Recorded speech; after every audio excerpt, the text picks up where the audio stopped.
ఏంటి పిల్లలు బాగున్నారా? కూర్చుంటారా?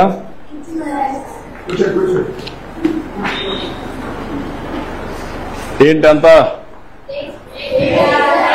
8th క్లాస్ అందరూ బాగా చదువుకుంటున్నారా? ఓకే, ఈరోజు మనందరం కూడా మీ సోషల్ సైన్స్ అంతా కూడా మీకు ఒక అవగాహన ఉంది, అవునా కాదా? మీ టీచర్ బాగా చెప్తున్నాడా? ఓకే, ఈ సంవత్సరం మీరంతా కూడా 8వ తరగతిలో సోషల్ సైన్స్ చదువుకుంటున్నారు. ఇప్పుడు మనం ఈరోజు ఒక పని చేద్దాం. సిద్ధంగా ఉన్నారా? అందరూ అటెన్షన్ లో ఉన్నారా? వేరే ఎక్కడ ఆలోచనలు ఉన్నాయా? మళ్ళా నేను అడిగి చెప్పగలుగుతారా? నేను చెప్పింది యాజ్ ఇట్ ఈజ్ మీరు చెప్పాలి, సరేనా? సిద్ధమేనా? ఓకే, మొదటి టాపిక్. ఎవరన్నా హోంవర్క్ చేసుకొని వచ్చారా? చదువుకున్నారా ఈ సబ్జెక్టు? అయితే నేను బ్రీఫ్ గా చెప్తాను. చెప్పిన తర్వాత మీరు ఏదైనా అడిగితే సమాధానం కూడా చెప్పాలి. చెప్తారు కదా? ఓకే, మొదటి సబ్జెక్ట్ వచ్చి మనకు వనరుల గురించి మనకు ఒక చిన్న కథ. మోనా, రాజు తమ ఇంటిని శుభ్రపరుస్తూ వాళ్ళ తల్లితో గడుపుతా ఉంటారు. అప్పుడు ఈ బట్టలు, పాత్రలు, ఆహార ధాన్యాలు, దువ్వెన్లు, తేనె సీసా, పుస్తకాలు చూడండి, వీటిలో ప్రతి ఒక్క దానికి ఉపయోగం ఉంటుంది అనింది. ఎవరు? మోనా చెప్పింది. అందుకే అవి ముఖ్యమైనవి, ఇవి అన్ని కూడా వనరులు అని ఎవరు చెప్పారు? అది అయిన తర్వాత వనరులు అంటే ఏంటి అని రాజు వాళ్ళ అమ్మని అడిగాడు. అడిగినప్పుడు వాళ్ళ అమ్మ చెప్పింది ఏం చెప్పిందంటే, మన అవసరాలు సంతృప్తి పరచడానికి ఉపయోగపడేది ఏదైనా సరే అది ఏమంటారు? వనరులు అంటారు. మీ చుట్టూ ఒకసారి పరిశీలిస్తే అనేక వనరులు మీరు గమనించవచ్చు. తాగేదానికి ఏం కావాలంటాం? తాగినప్పుడు దాహం వేసింది, ఏం చేస్తారు మీరు? వాటర్ తాగుతారు.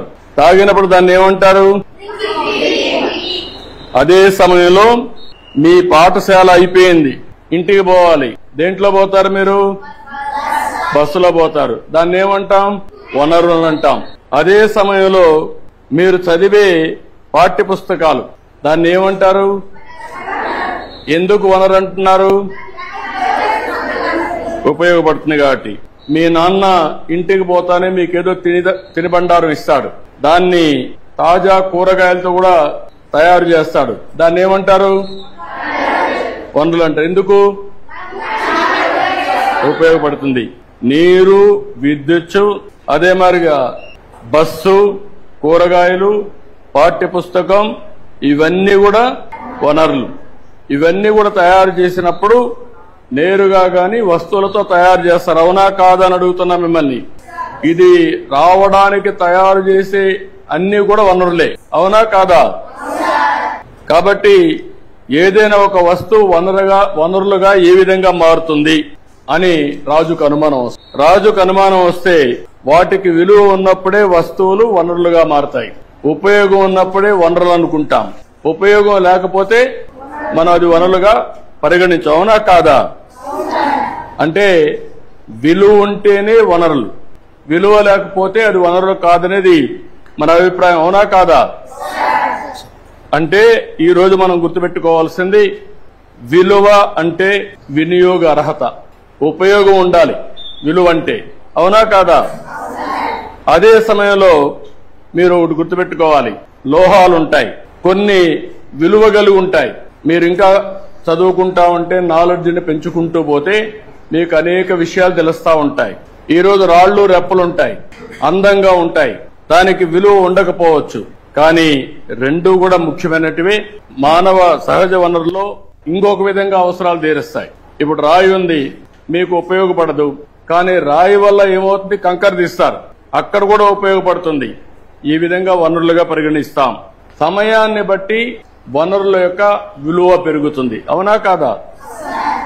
ఈ విషయంలో మీరు ఒకసారి చూస్తే, మీ ఇంట్లో ఒకరుంటారు, మీ ఊర్లో ఆయుర్వేద మెడిసిన్ చేస్తూ ఉంటారు, కానీ దానికి విలువ లేదనుకుంటాం. కానీ దాన్ని పేటెంట్ చేసి దాన్ని గాని మార్కెటింగ్ చేయగలిగితే ఆటోమేటిక్ కోట్ల వేల కోట్ల రూపాయలు వస్తాయి. దానికి కావాల్సింది తెలివి కావాలి, పేటెంట్ చేసుకోవాల్సిన అవసరం ఉంది. అంటే దీన్ని బట్టి మీరు అందరూ ఆలోచించుకోవాల్సిన పిల్లలు, సమయం, సాంకేతికత అనేటి వస్తువుల్ని వనరులుగా మార్చి రెండు ముఖ్యమైన అంశాలు. రెండు ఇలాంటివి మనం ఆలోచించినప్పుడు మీరు చాలా సమస్యలు చూస్తూ ఉంటారు, సమాజంలో చాలా వనరులు చూస్తూ ఉంటారు. ఆ వనరుల్ని మీరు నెక్స్ట్ లెవెల్కు తీసుకపోతే దానికి కావలసింది జ్ఞానం కావాలి, చదువు కావాలి, ఇన్నోవేషన్ గా తయారు కావాలి. అప్పటికే దానికి విలువ పెరుగుతుంది. వనరులు అనేటివి 3 రకాలు ఉంటాయి. సహజ వనరులు, ఈరోజు కొండలు ఉన్నాయి, మీరు సృష్టించారా? ఎక్కడి నుంచి వచ్చాయి? నేచురల్ గా వచ్చాయి. ఈ రోజు నీళ్లున్నాయి, ఎక్కడి నుంచి వస్తున్నాయి? నేచురల్ గా వస్తున్నాయి. ఇవన్నీ ఏమంటారు? సహజ వనరులు. రెండోది, నీరు నుంచి కరెంటు తీస్తాం, అవునా కాదా? నీరు నుంచి పంటలు పండిస్తాం, దాన్ని ఏమంటారు? Man made. ఇవన్నీ మానవ నిర్మిత వనరులు. ఇవన్నీ ఇంకొక పక్క మానవ వనరులు. ఇప్పుడు మీరు అందరూ ఉన్నారు పిల్లలు, రేపు పెద్ద అయినాక మీరు ఇండస్ట్రీ పెడతారు, కొన్ని వేల మందికి ఉద్యోగాలు ఇస్తారు.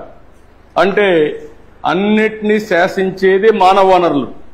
మానవ వనరులు మీ విజ్ఞానాన్ని పెంచుకుంటే ప్రపంచంలో ఏదైనా మీరు సాధించే అవకాశాలుంటాయి. ఈ రోజు మీరు ఒక పని చూస్తే సహజ వనరులు ఏమేమి చెప్పండి? ఏమేంటి? మీరు గాలి పీల్చుకుంటున్నారా? గాలి ఏంటి? అది సహజ వనరులా ఏమన్నా కొంటున్నారా మీరు? నదులున్నాయి, ఇంకో పక్క నేలలున్నాయి, ఖనిజాలున్నాయి. ఇవన్నీ కూడా సహజ వనరులు. ఇవన్నీ ప్రకృతి మనకు ప్రసాదించిన వరం, అవునా కాదా? దీన్ని ఫ్రీగా మీరు ఉపయోగించుకోవచ్చు, అవునా కాదా? అదే మరిగా సహజ వనరుల్ని స్థూలంగా పునరుత్పాదక కాని వనరులుగా విభజిస్తాం. అంటే ఏంటి మీరందరూ ఆలోచించుకోవాలి. పునరుత్పాదక వనరులు అంటే ఏంటి? వాట్ ఈజ్ అంటే దీంట్లో నుంచి మనం ఇప్పుడు ఉదాహరణకు మీ ఊర్లో ఈ మధ్య కాలంలో సోలార్ వచ్చిందా? సోలార్ దేంట్లో నుంచి కరెంట్ వస్తుంది? కాదమ్మా, సోలార్ ఎండ నుంచి వస్తుంది, అవునా కాదా? ఎండ నుంచి కరెంట్ వస్తుంది కాబట్టి కరెంట్ ఏమైనా అయిపోతుంది, ఎండ అయిపోతుందా? తెల్లవారితే ఎండ వస్తుందా లేదా? కాబట్టి దీన్ని ఏమంటారు? పునరుత్పాదక వనరులు, అవునా కదా? అంటే అన్ఎండింగ్ అన్నమాట. ఎంత కరెంటు కావాలన్నా ఉత్పత్తి చేసుకోవాలంటే మీ ఇంటి పైన మీరేం చేయాలి? సోలార్ ప్యానెల్ పెట్టుకుంటే దేనికి ఉపయోగించుకోవచ్చు? ఇంటికి వాడుకోవచ్చు. నువ్వు సైకిల్ గాని ఈవీ సైకిల్ తీసుకుంటే ఏ మాత్రం తొక్కే పని లేకుండా ఇంట్లో నుంచి నేరుగా స్కూల్కు రావచ్చు, స్కూటర్ మారిగా, అవునా కాదా? అది పునరుత్పాదక వనరులు. పునరుత్పాదకం కాని వనరులు అంటే ఏమున్నాయి? మీకు ఒక ఐడియా ఉందా? అంటే ఒకసారి ఈరోజు కొన్ని వేల సంవత్సరాల నుంచి భూమిలో బొగ్గు వస్తుంది, అవునా కాదా? సహజ వనరులు వాయువు వస్తుంది, పెట్రోల్ వస్తుంది. ఇవన్నీ ఎక్కడి నుంచి వస్తాయి? భూమిలో నుంచి వస్తాయి. అవి ఎన్ని సంవత్సరాలు, కొన్ని యుగాలుగా, తరాలుగా ఉండి అక్కడి నుంచి అభివృద్ధి అవుతాయి, అవునా కాదా? దీన్ని ఈ రెండు కూడా మనం గుర్తుపెట్టుకోవాల్సింది. ఇలాంటివన్నీ కూడా మీకు ఒక ఐడియా ఉండాల్సిన అవసరం ఉంది. ఇంకో పక్క మానవ నిర్మిత వనరులు అంటే మీరు మనం ఏం చేయగలుగుతాం అనేది గుర్తుపెట్టుకోవాలి. ఈ రోజు మీరు ఒకసారి చూస్తే ఇనుము ఉంది. ఇనుముకు కావాల్సిన రా మెటీరియల్ ఎక్కడి నుంచి వస్తుంది? ఐరన్ ఓర్ కావాలా? ఎక్కడి నుంచి వస్తుంది? భూమి నుంచి వస్తుంది. అక్కడి నుంచి ఇనుము తయారు చేస్తారు, దాంతో వస్తువులు తయారు చేస్తారు. ఏమేమి తయారు చేస్తారు? ఇప్పుడు మీ ఊర్లో ఇక్కడ ఉంది, అడుంది, అదేంటది? విండో పైన ఉండే స్టీల్ ఉంది, పైన వేశారు కదా, కనపడదు కదా? మీ ఇల్లు కట్టారు కదా, రోడ్లు వేస్తారు కదా, అదే మరి మీ బస్సులు ఉన్నాయి కదా, ఇవన్నిటికీ ఇనుము వాడుతున్నావా లేదా? దాన్ని ఎవరు తయారు చేశారు? మానవుడు తయారు చేశాడు విజ్ఞానంతో. అవునా కాదా? ఈ విషయాలు మీరు గుర్తుపెట్టుకోవాల్సింది ఏంటంటే, ఇక్కడ ఎప్పటికప్పుడు మనం గుర్తుపెట్టుకుని మానవ నిర్మిత వనరులు ఏమున్నాయి, సహజ వనరులు ఏమున్నాయి, పునరుత్పాదక వనరులు ఏమున్నాయి, పునరుత్పాదకం కాని వనరులు ఏమున్నాయో మనందరికీ ఒక ఐడియా రావాల్సిన అవసరం ఉంది. ఇక్కడ మానవ వనరులు అనగానే జ్ఞానం, నైపుణ్యం, సాంకేతిక కలిగి మనం కొత్త విషయాలకు ఆవిష్కరణ గాని మనం ఏ విధంగా ఉపయోగించుకోవాలో ఇవన్నీ ఉపయోగించుకోవాల్సిన అవసరం ఉంది. మానవ వనరులు అనగానే విద్య, ఆరోగ్యం, ఇవన్నీ విజ్ఞానాన్ని చదువు ద్వారా రోజు రోజుకు పెంచుకుని మీరు సహజ వనరుల్ని మానవ నిర్మాత్మకమైనటువంటి ప్రయోగాలు చేసి మీరు దాంట్లో నుంచి వాల్యూ అడిషన్ తీయాలి. ఇంకొక పక్కన మీకు ఇవన్నీ చెప్పిన తర్వాత మోనాకు ఒక డౌట్ వస్తుంది. ఒక కళ వచ్చింది. ఆ కళ ఏంటి? భూమిపై నుండే నీళ్లన్నీ ఇంకిపోయినాయి, తాగేదానికి నీళ్లు లేవు, చెట్లన్నీ ఎండిపోయినాయి, నీడ లేక తినడానికి తిండి లేక చాలా ఇబ్బందులు వచ్చాయి. ఈ కళ పీడకళ. అవునా కాదా? ఆ పీడకళని తల్లికి చెప్పింది. ఇది సాధ్యమా? ఇది జరుగుతుందా?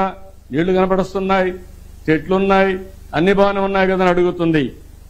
అప్పుడు వాళ్ళ అమ్మ అంటుంది, అవును, మనం తగిన జాగ్రత్తలు తీసుకోకపోతే పునరుత్పాదక వనరులు ముందు చాలా కొరత రావచ్చు. పునరుత్పాదక కాని వనరులు ఖచ్చితంగా తరిగిపోతాయి. దీనికి మనం ఏం చేయగలమని రాజు అడుగుతాడు. చాలా చేయొచ్చు. వనరుల్ని జాగ్రత్తగా వాడుకోవాలి. ఈరోజు మీరందరూ ఉన్నారు ఇక్కడ. వనరుల పరిరక్షణ మనందరి బాధ్యత. రెండోది, ఎప్పుడైతే దీన్ని పరిరక్షించి సమర్థవంతంగా ఉపయోగించుకుంటామో అప్పుడు సుస్థిరమైన అభివృద్ధి. సుస్థిరమైన అభివృద్ధి అంటే ఏంటి? సస్టైనబిలిటీ. ఈ రోజు ఉండి రేపు పోతే అది సుస్థిరత అని అడుగుతున్నా మిమ్మల్ని. అవునా కాదా? నిరంతరం కొరత లేకపోతే సుస్థిరత, ఇంకా అభివృద్ధి కాగలిగితే సస్టైనబిలిటీ.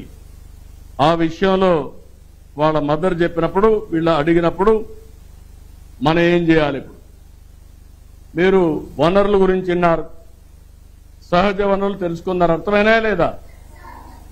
రెండోది పునరుత్పాదక చేయలేని వనరుల గురించి తెలుసుకున్నారు. అవునా కాదా? మూడోది మానవ నిర్మిత వనరుల గురించి ఆలోచించారు. అవునా కాదా? సస్టైనబిలిటీ గురించి ఆలోచించారు. అవునా కాదా? ఇవన్నీ చేయాలంటే ఏం చేయాలి? ఈరోజు మీరు అందరూ ఉన్నారు, నేర్చుకున్నారు. ఎప్పుడు కూడా చదువు అనేది నేర్చుకున్న తర్వాత దాన్ని ఆచరణలో పెడితే దానికి విలువ వస్తుంది. ఆచరణలో పెట్టకపోతే చదువు ఎప్పుడు కూడా థియరీగా ఉంటుంది. చదువుని మీరు దాన్ని ఆచరణలో పెట్టాల్సిన అవసరం ఉంది. ఈరోజు మీరందరూ కూడా ఉన్నారు ఇక్కడ. ప్లాస్టిక్ వాడుతున్నారా? ప్లాస్టిక్ ఎక్కడన్నా కరుగుతుందా? పశువులు తింటే ఏమవుతుంది? పశువులు తిని ఆ పాలు తాగితే మీరేమవుతారు? దెబ్బ వస్తుందా లేదా? ఆరోగ్యం పోతుందా లేదా? అంటే ప్లాస్టిక్ మీ కడుపులోకి కూడా వస్తుందా లేదా? మనం పంటలు పండిస్తాం ప్లాస్టిక్ వేసి, దానివల్ల మన ఆరోగ్యం బాగుంటుందా? కాబట్టి ఏం చేయాలి? కాబట్టి ఈ రోజు నుంచి మీరు బుట్టలన్నీ కూడా ఏవైతే ఎప్పటికప్పుడు మట్టిలో కలిసిపోయేటన్ని వాడితే దానివల్ల ఆరోగ్యం బాగుంటుంది. అవునా కాదా? మీరు పేపర్లు వాడుతున్నారా లేదా? చదువుతున్నారా లేదా? ఈ పేపర్లు ఎక్కడి నుంచి వస్తాయి? చెట్ల నుంచి వస్తాయి. ఏం చేస్తారు? చెట్లు నరికేస్తారా లేదా? కాబట్టి ఏం చేయాలి? మీరు ఆ పుస్తకం చదువుకున్నాక ఏం చేయాలి? మీ వెనకాల వచ్చే పిల్లలకన్నా ఇవ్వాలి, లేకపోతే మళ్లీ ఫ్యాక్టరీకి పంపించాలి. ఇంట్లో పారేయకుండా మళ్ళాగాని ఇస్తే ఇవి తీసుకుపోయి చెట్లు నరకకుండా మళ్ళా ఫ్యాక్టరీలో మళ్ళా కొత్త పుస్తకాలు తయారు చేసి కొత్త విద్యార్థులకు వచ్చే అవకాశం ఉంటుంది. అవునా కాదా? ఈ ఆలోచన మీకుందా అని అడుగుతున్నా. ఈరోజు నీరుంది, బొగ్గుంది. ఇందులో నుంచి కరెంట్ వస్తుందా లేదా? లైట్ వేసిన తర్వాత మీరేం చేస్తారు? అక్కడ లైట్ వేశారా? అవసరం ఉందా? అవసరం ఉంది అక్కడ లైట్. ఇప్పుడు ఇక్కడ లైట్లు వేసారు, అవసరం ఉందా?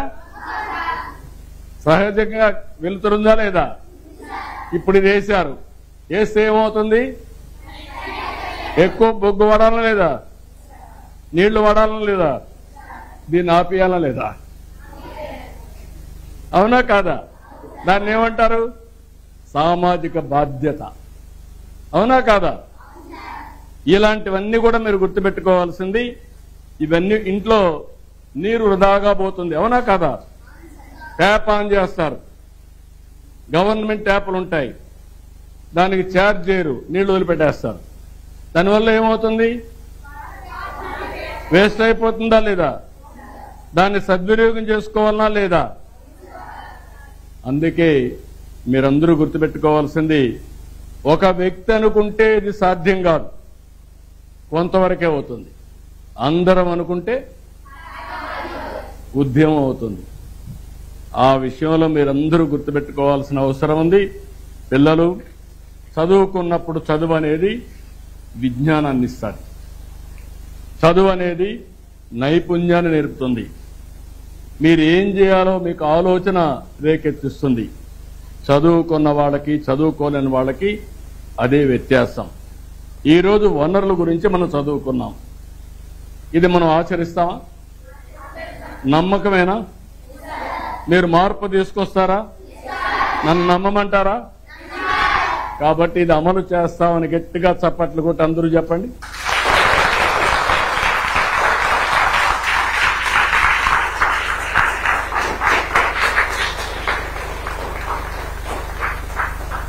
ఇప్పుడు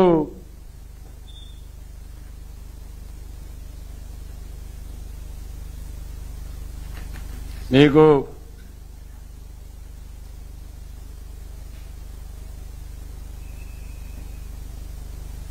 ఈ క్రింది వాటిలో మానవ నిర్మిత వనరేది? క్యాన్సర్ చికిత్సకు మందులు, ఊట నీరు, ఉష్ణమండలం అడవులు. ఏది మానవ ఈ మానవ నిర్మిత వనరు ఏది? మూడున్నాయి. ఏది? క్యాన్సర్ చికిత్సకు మందులు, ఊట నీరు, ఉష్ణమండలాలు, అడవులు, ఉష్ణ మందులు. ఎందుకు ఊట నీరు కాదు? ఊట నీరు ఎందుకు కాదు? యూజ్ చేయరు, మనం తయారు చేయం, అంతేనా? ఉష్ణమండల అడవుల్ని మనం తయారు చేయం. అది ఎట్లొస్తుంది? సహజ వనరులు. అవునా కాదా? ఊట నీరు ఎట్నుంచి వస్తుంది? అడవిలో ఉంటాయి, పారుతానే ఉంటుంది. ఎట్లొస్తుంది అది? ఓకే. ఇప్పుడు చెప్పండి, పునరుత్పాదకం కాని వనరులు, పరిమిత విలువ ఉన్నవి, మానవులచే తయారు చేయబడినవి, నిర్జీవ వస్తువుల నుంచి ఉద్భవించినవి.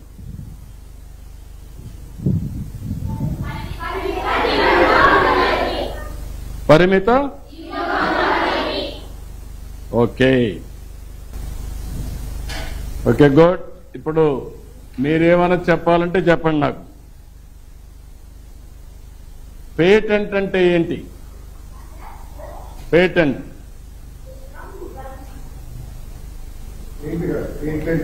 ఇది పెయింట్.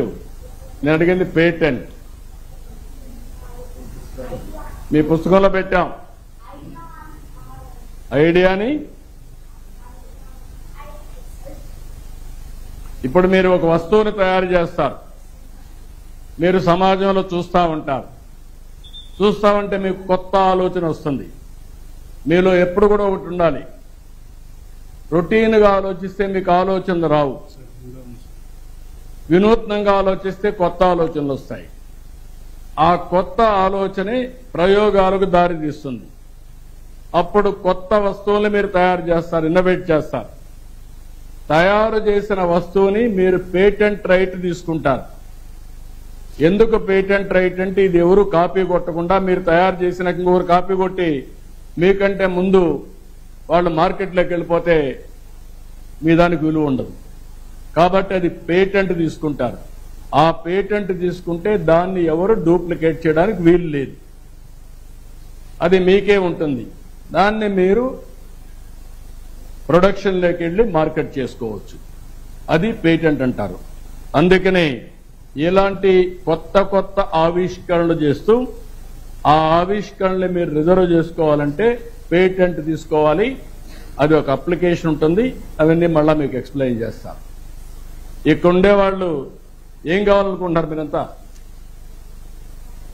మొన్న ఓకే, ఇక్కడ ఉండే వాళ్ళల్లో 7వ తరగతి నుంచి వచ్చారు 8కి, అవునా కాదా? మీరు A1 హైయెస్ట్ కదా, A1 అంతేనా? Rank is highest A1. A1 వచ్చాడు చేతులు పైకెత్తండి. A1 okay. A1 వచ్చిన వాళ్ళు మళ్ళా నేను చూస్తాను మీ పుస్తకం ఇది ఓకే దించండి. A2 వచ్చిన వాళ్ళు చేతులు పైకెత్తండి. A2 ఎవరు లేరు. B1 5 మంది, B2 6 మంది. ఇంకేమన్నా ర్యాంక్ C ఉందా? C1 వచ్చిన వాళ్ళు ఓకే. C2 వచ్చిన వాళ్ళు ఓకే. D ఉందా? D వచ్చిన వాళ్ళు D1 D వచ్చిన వాళ్ళు ఎవరు లేరు. D2 వచ్చిన వాళ్ళు లేరు.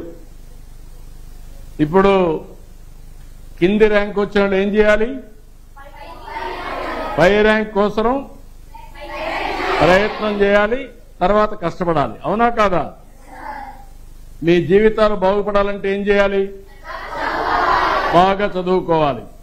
మీకంటూ ఒక ఆశయం ఉండాలి. మీరు ఎంతమంది కంప్యూటర్ ఇంజనీర్లు కావాలనుకుంటున్నారు? ఓకే. ఎంతమంది IAS కావాలనుకుంటున్నారు? ఎవరు లేరు. ఎంతమంది పోలీసు కావాలనుకుంటున్నారు? ఎంతమంది డాక్టర్లు కావాలనుకుంటున్నారు? ఓకే. ఎంతమంది క్రికెట్ ప్లేయర్స్ కావాలనుకుంటున్నారు? Okay, good. కాబట్టి మీకంటూ ఒక ఆశయం ఉంది, అవునా కాదా? మీకంటూ ఒక ఆలోచన ఉంది, అవునా కాదా? ఆ ఆలోచనని సాధించడం కోసం మీరు ఇప్పటి నుంచి కష్టపడాలి. పడతామని నమ్మకమేనా? మళ్ళా ఎప్పుడన్నా కలిసినప్పుడు నేను అడుగుతాను మిమ్మల్ని. నమ్మకమే కదా? Good luck. I wish all the best. పాఠం అర్థమైందా? నమ్మకమేనా?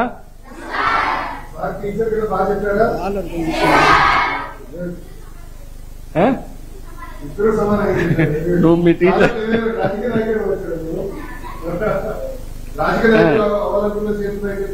టీచర్ లేదా ఎవరు లేరా? కారా రాజకీయ నాయకులు, ప్రజాసేవకులు గారా, ప్రజాప్రతినిధులు కూడా కావాలి. మీరు చదువుకున్న వాళ్ళందరూ స్వార్థంతో ఉద్యోగాలే చూసుకుంటే రాజకీయాలు అందరినీ శాసిస్తాయి, మన జీవితాలు మారుస్తాయి. ఇప్పుడు నేను తల్లికి వందనం ఇచ్చాం. మినిస్టర్ గారు ఉన్నారు, ఆయన కూడా చదువుకున్నాడు, బాగా మంత్రి అయ్యాడు. ఇప్పుడు తల్లికి వందనం ఇచ్చాడా? ఇది ఒక ప్రభుత్వ విధానమేనా కాదా? ఎట్లొచ్చింది? ఆయన ఆలోచనలో నుంచి వచ్చింది, అవునా కాదా? ఇప్పుడు మీకు టెక్నాలజీ పెట్టాడా? మీ ఇంటికి నేరుగా మీరు స్కూల్కి రాకపోతే ఇంటికి మెసేజ్ వెళ్ళిపోతుంది. 10 గంటల స్కూల్ స్టార్ట్ అయితే 10:30కు మీ అమ్మ నాన్నకి మెసేజ్ వెళ్ళిపోతుంది.